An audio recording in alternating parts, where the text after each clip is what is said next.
ನಮಸ್ಕಾರ ವೀಕ್ಷಕರೇ, ನೀವು ನೋಡ್ತಾ ಇದ್ರಿ ವಿಶ್ವದಾರಿ ಸುದ್ದಿವಾಹಿನಿ. ನಾನು ನಿಮ್ಮ ವಿಶ್ವ ಗಾಯಕ್ವಾಡ್. ವೀಕ್ಷಕರೇ, ಕರ್ನಾಟಕ ರಾಜ್ಯ ಬಲಗೈ ಸಮುದಾಯಗಳ ಒಕ್ಕೂಟದಿಂದ ಇಂದು ಬೀದರ್ ನಗರದ ಅಂಬೇಡ್ಕರ್ ಸರ್ಕಲ್ ಹತ್ತಿರ ಕರ್ನಾಟಕ ರಾಜ್ಯ ಬಲಗೈ ಸಮುದಾಯಗಳ ಒಕ್ಕೂಟ ಕಲಬುರಗಿ ವಿಭಾಗದ ಅಧ್ಯಕ್ಷರಾದ ಪ್ರದೀಪ್ ಜಂಜೀರಿ ಅವರ ಒಂದು ನೇತೃತ್ವದಲ್ಲಿ ಇದೇ ತಿಂಗಳು ಬೆಂಗಳೂರಿನಲ್ಲಿ ಮಾರ್ಚ್ 25ರಂದು ಬೆಂಗಳೂರಿನ ಫ್ರೀಡಂ ಪಾರ್ಕ್ನಲ್ಲಿ ಒಳ ಮೀಸಲಾತಿಯ ಒಂದು ಬೃಹತ್ ಮಟ್ಟದ ಪ್ರತಿಭಟನೆ ಇದೆ. ಆ ಕರಾರು ಪತ್ರವನ್ನು ಇಂದು ಬೀದರ್ ನಗರದ ಅಂಬೇಡ್ಕರ್ ವೃತ್ತದಲ್ಲಿ ಬಿಡುಗಡೆ ಮಾಡಲಾಯಿತು. ಈ ಸಂದರ್ಭದಲ್ಲಿ ಅರವಿಂದ್ ಕುಮಾರ್ ಅರಳಿ, ರಾಜ್ ಕುಮಾರ್ ಮೂಲಭಾರತಿ, ಮಹೇಶ್ ಗೋರ್ನಾಳ್ಕರ್, ಚಂದ್ರಕಾಂತ್ ನಿರಾಟೆ, ಶ್ರೀಕಾಂತ್ ಭವಾನಿ, ರಾಜ್ ಕುಮಾರ್ ಡೋಂಗ್ರೆ, ಸುಬ್ಬಣ್ಣ ಕರಕ್ನಳ್ಳಿ, ಮುಕೇಶ್ ಶಹಗಂಜ್, ಶಿವಕುಮಾರ್ ತುಂಗಾ, ರಾಜ್ಕುಮಾರ್ ಗೋನಳ್ಳಿ, ವಿಷ್ಣುವರ್ಧನ್ ವಾಲ್ದೊಡ್ಡಿ, ವೈಜಿನಾಥ್, ದಿಲೀಪ್ ಕುಮಾರ್ ವರ್ಮಾ ಇನ್ನಿತರು ಈ ಸಮಯದಲ್ಲಿ ಉಪಸ್ಥಿತರಿದ್ದರು.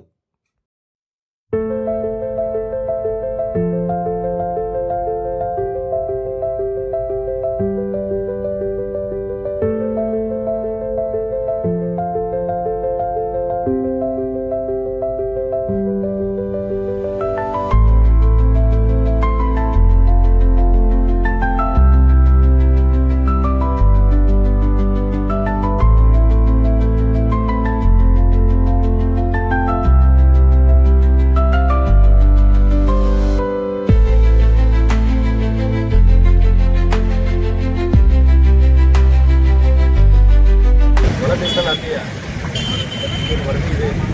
ನ್ಯಾಯಮೂರ್ತಿ ನಾಗಮಂದಾಸ್ ಇದು ಸಂಪೂರ್ಣ ಒಂದೇ ಒಂದು ಜನಾಂಗ ಓಲೈಕೆಗೋಸ್ಕರ ಮಾಡಿದಂತ ಗೊತ್ತಾಗ್ತಾ ಇದೆ. ಜೊತೆಯಲ್ಲಿ ಸರ್ಕಾರನೂ ಕೂಡ ನಮ್ಮ ಸಮುದಾಯಕ್ಕೆ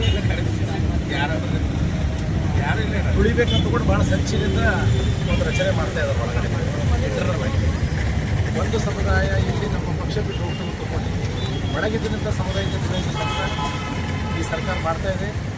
ಅದಕ್ಕೆ ಬರುವ 25 ಮಾರ್ಚ್ ತಿಂಗಳಲ್ಲಿ ಫ್ರೀಡಂ ಪಾರ್ಕ್ನಲ್ಲಿ ಬಲಗೈ ಜಾತಿಗಳ ಒಕ್ಕೂಟ ವತಿಯಿಂದ ಹಾಗೂ ಜ್ಞಾನಪ್ರಕಾಶ ಸ್ವಾಮೀಜಿಯವರ ಸಾನ್ನಿಧ್ಯದಲ್ಲಿ ನಮ್ಮ ಸಿದ್ದೇವರೇಂದ್ರ ರಿಟೈರ್ಡ್ IAS ಅಧಿಕಾರಿಯರ ಅವ್ರದ್ದೊಂದು ಸಂಚಾಲನದಲ್ಲಿ ನಾವು ರಾಜ್ಯಾದ್ಯಂತ ಬಲಗೈ ಸಮುದಾಯದವರು ಸೇರಿ ಹೆಚ್ಚಿನ ಸಂಖ್ಯೆಯಲ್ಲಿ ಸರ್ಕಾರಕ್ಕೆ ಎಚ್ಚರಿಕೆ ನೀಡುವಂಥ ಕೆಲಸ ನಾವು ಮಾಡಬೇಕಾಗಿದೆ. ಜೊತೆಯಲ್ಲಿ ಒಂದು ನಾವು ಏನು ತಿಳ್ಕೊಬೇಕಾಗಿದೆ ಅಂದರೆ, ನಮ್ಮ ಸಮುದಾಯಕ್ಕೆ ಇಡೀ ರಾಜ್ಯದಲ್ಲೇ ಟಾರ್ಗೆಟ್ ಮಾಡ್ತಾ ಇದ್ದಾರೆ. ಪ್ರತಿ ಸರ್ತಿ ದಲಿತ ಮತ್ತು ಒಂದು ಬೂತ್ ಬಂದಾಗ ನಮ್ಮ ದಲಿತರಿಗೆಲ್ಲ ಒಡೆಯುವಂಥ ಕೆಲಸಗಳು ಸರ್ಕಾರ ಮಾಡ್ತಾ ಇದೆ. ಅದಕ್ಕೆ ನಮ್ಮ ಸರ್ಕಾರ ಸಹಯೋಗಿಗಳು ಕೂಡ ಬಲಗಿದ್ದಾರೆ.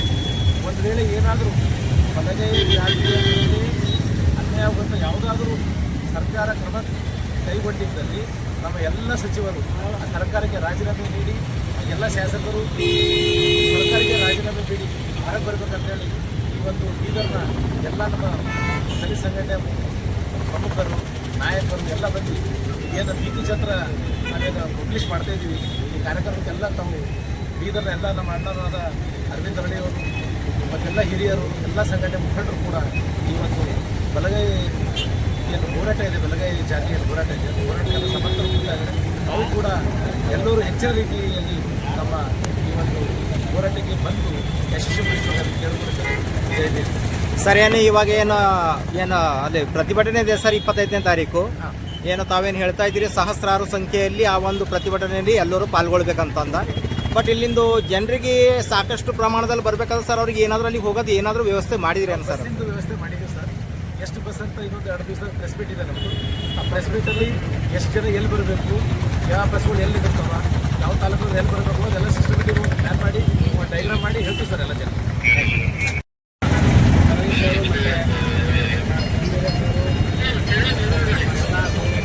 ಮುಖಂಡರುಗಳ ಜೊತೆ ಸೇರಿ ಏನು 25ನೇ ತಾರೀಕು ಬೆಂಗಳೂರಲ್ಲಿ ಏನು ಬೃಹತ್ತವಾದ ಪ್ರತಿಭಟನೆ ಸಂಗ್ರಹಿಸಿದೆ. ಕಾರಣ ಏನಪ್ಪ ಅಂತ ಕೇಳಿದರೆ, ಈಗಾಗಲೇ ಏನದ ಅಂತಂದರೆ ನಾಗಮೋಹನ್ ಅವರು ಏನು ಅವೈಜ್ಞಾನಿಕವಾಗಿ ಏನು ವರದಿ ಕೊಟ್ಟಿದ್ದಾರೆ. ಆ ವರದಿಯಲ್ಲಿ ಏನದಂದರೆ ನಮ್ಮ ಬಲಗೈ ಸಮುದಾಯಕ್ಕೆ ಭಾಳ ಘೋರ ಅನ್ಯಾಯ ಮಾಡ್ಕೊಂಡು ವರದಿ ಕೊಟ್ಟಿದ್ದಾರೆ.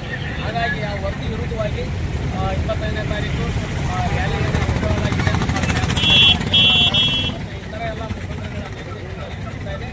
ಹಾಗಾಗಿ ಆ ಹೋರಾಟಕ್ಕೆ ನಮ್ಮ ಬೀದರ್ ಜಿಲ್ಲೆಯಿಂದ ಬಹಳಷ್ಟು ಜನರಿಗೆ ಏನದ ಅಂತಂದರೆ ಎಲ್ಲರೂ ಚಲೋ ಕಾರ್ಯಕ್ರಮವನ್ನು ನಾವು ಕೊಂಡಿದ್ದೀವಿ. ಹಾಗಾಗಿ ಇವತ್ತಿನ ದಿನ ಏನದಂದರೆ ಸಂಬಂಧಪಟ್ಟಾಗೆ ಕರಪತ್ರವನ್ನು ಎಲ್ಲ ಮುಖಂಡರುಗಳ ನೇತೃತ್ವದಲ್ಲಿ ನಾವು ಇವತ್ತು ಬಿಡುಗಡೆ ಮಾಡ್ತಾ ಇದ್ದೀವಿ. ಇದಕ್ಕೆಲ್ಲ ಏನಪ್ಪ ಅಂತಂದರೆ ಇನ್ನೊಂದು ಹೇಳೋಕ್ಕೆ ಇಷ್ಟ ನಮ್ಗೆ ಏನೋ ಆಗ್ತದೆ ಅಂತ ಹೇಳಿದ್ರೆ ಇವತ್ತೇನು ಸರ್ಕಾರಗಳು ಸರ್ಕಾರ ಎಲ್ಲ ಸರ್ಕಾರಗಳು ಏನದಂತಂದರೆ ಈಗ ನಮ್ಮನ್ನು ಆಳ್ತಿರುವ ಎಲ್ಲ ಸರ್ಕಾರಗಳು ನಮ್ಮ ಜನರಿಗೆ ಭಾಳ ವ್ಯವಸ್ಥಿತವಾಗಿ ದುಡಿಯೋಂಥ ಕೆಲಸವನ್ನು ಮಾಡ್ತಾ ಇದ್ದಾವೆ. ಹಾಗಾಗಿ ನಮ್ಮ ರಾಜಕೀಯ ಮುಖಂಡರುಗಳು ಮತ್ತು ನಮ್ಮ ಹೋರಾಟಗಾರರು ನಿಜವಾಗ್ಲೂ ಏನದಂದರೆ ಈ ಒಳ ಮೀಸಲಾತಿಗೆ ಸಂಬಂಧಪಟ್ಟ ಹಾಗೆ ಸಂವಿಧಾನದಲ್ಲೇ ಇಲ್ಲ, ಡಾಕ್ಟರ್ ಬಾಬಾ ಸಾಹೇಬ್ ಅಂಬೇಡ್ಕರ್ ಅವರು ಬರೆದಂಥ ಸಂವಿಧಾನದಲ್ಲೇ ಇಲ್ಲ ನಾವು ಈ ಒಳ ಮೀಸಲಾತಿಯನ್ನು ಮಾಡಬೇಕಾ ಮಾಡಬಾರ್ದಂತ. ಸಂವಿಧಾನದಲ್ಲಿ ಇಲ್ಲದೇನೆ ಏನಾದ್ರು ಹುಟ್ಟಾಕಿ ಇವತ್ತು ಈ ಸರ್ಕಾರಗಳು ಕಾರಣ ಏನಪ್ಪ ಅಂದ್ರೆ ಸರ್ಕಾರಗಳೇ ನಮ್ಮ ನಾಳ್ತಿರುವ ಸರ್ಕಾರಗಳೇನಾದರೂ ವ್ಯವಸ್ಥಿತವಾಗಿ ಈ ಜನರು ಇಲ್ಲೇ ಬಡದಾಡ್ಕೊಡ್ಬೇಕು. ಮೇನ್ ಹುದ್ದೆ ಏನಿದೆ ಮುಖ್ಯಮಂತ್ರಿ ಸ್ಥಾನಕ್ಕೆ ಈ ಜನ ಹೋಗಬಾರ್ದು ಎಂಬುದೇ ಅವ್ರ ಉದ್ದೇಶ ಇದೆ. ಅದು ಕಾಂಗ್ರೆಸ್ ಇರಲಿ BJP ಇರಲಿ ಅದೇ ಮಾಡ್ಕೊಂಡು ಬರ್ತಾರೆ. ಇವತ್ತು ಮಾದಿಗ ಸಮುದಾಯದವರು ಕಾಂಗ್ರೆಸ್ ಬೈತಾ ಇದ್ದಾರೆ, ನಾವು ಕಾಂಗ್ರೆಸ್ ಜೊತೆ ಓದೇನದ ಅಂದ್ರೆ ಇವತ್ತು ನಮ್ಗೆ ಅನ್ಯಾಯ ಆಗಿದೆ ಅಂತ ನಾವು ಹೇಳ್ಕೊಳಕ್ಕೆ ಆಗ್ತಲ್ಲ. ಅಂಥ ಪರಿಸ್ಥಿತಿಯಲ್ಲಿ ಇವತ್ತೇನಾದಂದ್ರೆ ಮುಖ್ಯಮಂತ್ರಿಗಳು ನಮ್ಮ ಜೊತೆ ಆಟ ಆಡ್ತಾ ಇದ್ದಾರೆ. ಇವತ್ತು ಏನು 25ನೇ ತಾರೀಕು ನಮ್ಮ ಹೋರಾಟಕ್ಕೆ ಮಣಿದಿ ಏನು ನಾಗಮೋಹನ್ ದಾಸ್ ಏನು ವರದಿ ಕೊಟ್ಟರೆ ಸುಳ್ಳು ವರದಿ ಕೂಡಲೇ ತಿರಸ್ಕಾರ ಮಾಡಬೇಕು. ಇಲ್ಲಾದರೆ ನಾವು ರಾಜ್ಯದಂತ ಮುಂದಿನ ದಿನಗಳಲ್ಲಿ ನಾವು ಏನು ಬೈ ಎಲೆಕ್ಷನ್ ಕೂಡ ನಡೀತಾ ಇದ್ದಾವೆ ಎರಡು ಕಡೆ, ನಾವು ಕೂಡ ಏನದಂದ್ರೆ ಅದು ಚಾಲೆಂಜ್ ತಪ್ಪೇವೆ ಅಂತ ಹೇಳಿ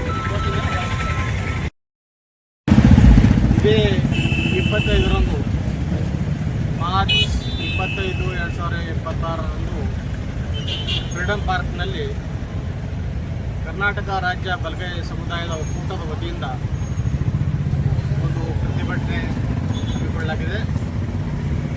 ಈ ಪ್ರತಿಭಟನೆ ಏನು ಈಗ ಅವೈಜ್ಞಾನಿಕವಾಗಿ ಏನು ನಿರ್ಮಾಣ ಆಗಿದೆ,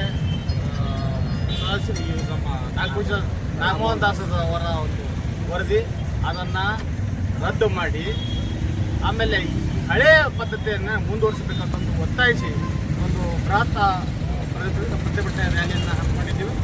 ಆ ಹಿನ್ನೆಲೆಯಲ್ಲಿ ರಾಜ್ಯದ ಮೂಲೆ ಮೂಲೆಯಿಂದ ಅಲ್ಲಿ ಜನ ಬರ್ತಾ ಇದ್ದಾರೆ. ಅದಕ್ಕೆ ನಮ್ಮ ಜಿಲ್ಲೆಯಿಂದ ಬಹಳ ಭೀಮಾ ಅಭಿಮಾನಿಗಳು, ಈ ರಿಸರ್ವೇಷನ್ ಅಭಿಮಾನಿಗಳು ಯಾರ್ಯಾರಿದ್ರಿ ಅವರೆಲ್ಲರೂ ಹೆಚ್ಚಿನ ಸಂಖ್ಯೆಯಲ್ಲಿ ಬೆಂಗಳೂರಿಗೆ ಇಲ್ಲಿಂದ 24 ತಾರೀಕು ಹೋಗ್ಬೇಕು, 25ನೇ ತಾರೀಕಿಗೆ ಅಲ್ಲಿ ಫ್ರೀಡಮ್ ಪಾರ್ಕ್ನಲ್ಲಿ ಪ್ರತಿಭಟನೆ ಇದೆ. ಆ ಪ್ರತಿಭಟನೆ ನಮ್ಮ ಜ್ಞಾನಪ್ರಕಾಶ ಸ್ವಾಮೀಜಿಯವರ ಅಧ್ಯಕ್ಷತೆಯಲ್ಲಿ ನೇತೃತ್ವದಲ್ಲಿ ನಡೀತಾ ಇದೆ. ಈ ಕಾರ್ಯಕ್ರಮ ಬಹಳ ಹಿರಿಯ ತಜ್ಞರು ಕೂಡ ಬರ್ತಾ ಇದ್ದಾರೆ. ಅದರಲ್ಲಿ ಹೆಚ್ಚಿನ ಸಂಖ್ಯೆಯಲ್ಲಿ ತಾವೆಲ್ಲ ಸೇರಿ ಇದನ್ನು ಯಶಸ್ವಿ ಮಾಡಬೇಕು. ಯಾಕಂದ್ರೆ ರಾಜ್ಯ ಸರ್ಕಾರ ಬಗ್ಗೆ ಇದು ಒತ್ತಡ ಮಾಡಬೇಕಾಗಿದೆ. ಈ ಹಿನ್ನೆಲೆಯಲ್ಲಿ ನಾವೆಲ್ಲರೂ ಹೆಚ್ಚಿನ ಸಂಖ್ಯೆಯಲ್ಲಿ ಹೋದರೆ ಮಾತ್ರ ಅವರಿಗೆ ಕಣ್ತೆರೆ ಸರ್ಕಾರ ಕಣ್ತೆರೆ ನೋಡ್ತದೆ, ಇಲ್ಲಾಂದರೆ ಇಗ್ನೋರ್ ಮಾಡೋ ಅಂಥ ಪರಿಸ್ಥಿತಿ ಇರ್ತದೆ. ಯಾಕಂದ್ರೆ ಇದು ನಮ್ಮ ಸ್ವಾರ್ಥಕ್ಕಾಗಿ ಇಲ್ಲ, ನಮ್ಮ ಮುಂದಿನ ಬರುವಂಥ ಪೀಳಿಗೆಗಾಗಿ ಉದ್ಧಾರಕ್ಕಾಗಿ ಎಲ್ಲ ನಮಗೆ ಎಳ ಮತ್ತು ಬಲ ಸಮುದಾಯಕ್ಕೆ ಒಗ್ಗಟ್ಟಾಗಿ ಹೋಗಬೇಕು ಅನ್ನೋ ಒಂದು ದೃಷ್ಟಿಯಿಂದ ಈ ಹಳೆ ಮೀಸಲಾತಿ ನಮ್ಮ ಮುಂದುವರಿಸ್ಕೊಂಡು ಹೋಗಬೇಕು. ಈ ಹೊಸದೇ ನಮ್ಮ ಈಗ ನಾಗಮೋಹನ್ ದಾಸ್ ವರದಿ ಕೊಟ್ಟಿದೆ, ಅದು ಶುದ್ಧ ಅವೈಜ್ಞಾನಿಕವಾಗಿದೆ.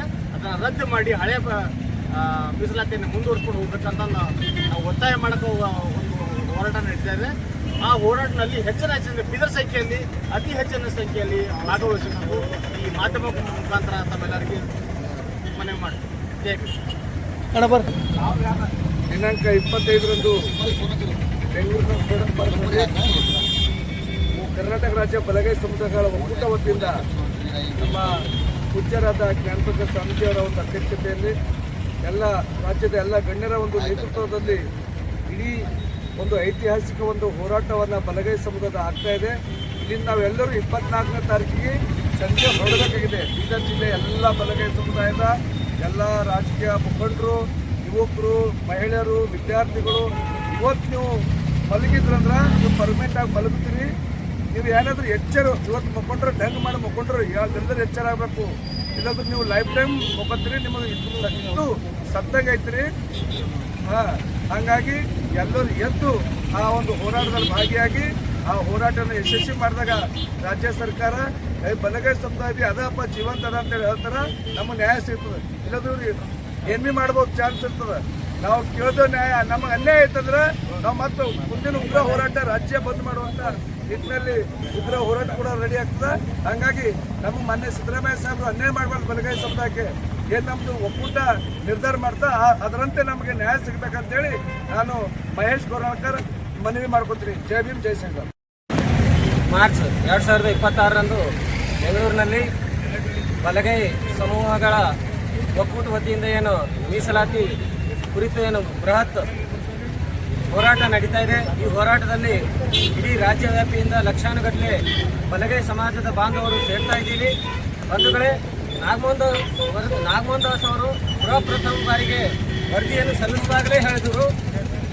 ಆ ವರದಿಯಲ್ಲಿ ಏನು ಹೇಳಿದರು ಸಲ್ಲಿಸುವಾಗ ಅಂದರೆ 70 ವರ್ಷದಿಂದ ಏನು ತಿಂದುಕೋತ ಬಂದಿರಿ, ಯಾರು ಹೊಟ್ಟೆ ತುಂಬಿಸ್ಕೊಂಡ್ರಿ 70 ವರ್ಷದಿಂದ, ಅವ್ರಿಗೆ 2 ಚಮಚ ಕಮ್ಮಿ ಸಿಕ್ಕರೂ ಪರವಾಗಿಲ್ಲ, ಯಾರಿಗೆ ಹೊಟ್ಟೆ ಹಸಿವು ಇದೆ ಅವ್ರಿಗೆ 2 ಚಮಚ ಹೆಚ್ಚಿಗೆ ಹೋದರೂ ಪರವಾಗಿಲ್ಲ, ಅವ್ರಿಗೆ ಹೆಚ್ಚಿಗೆ ಕೊಟ್ಟರೆ ಏನು ತಪ್ಪಿಲ್ಲ ಅಂತಕ್ಕಂಥದ್ದು ಒಂದು ಅವ್ರ ಮಾತಿನಲ್ಲೇ ಗೊತ್ತಾಗ್ತದೆ ನಮ್ಮ ಬಲಗೈ ಸಮಾಜದವರಿಗೆ ಬಲೆಯರ ಬಗ್ಗೆ ಅವರು ಎಷ್ಟೊಂದು ದ್ವೇಷ ಇಟ್ಕೊಂಡಿದ್ದಾರೆ ಅನ್ನೋದ್ರ ಬಗ್ಗೆ.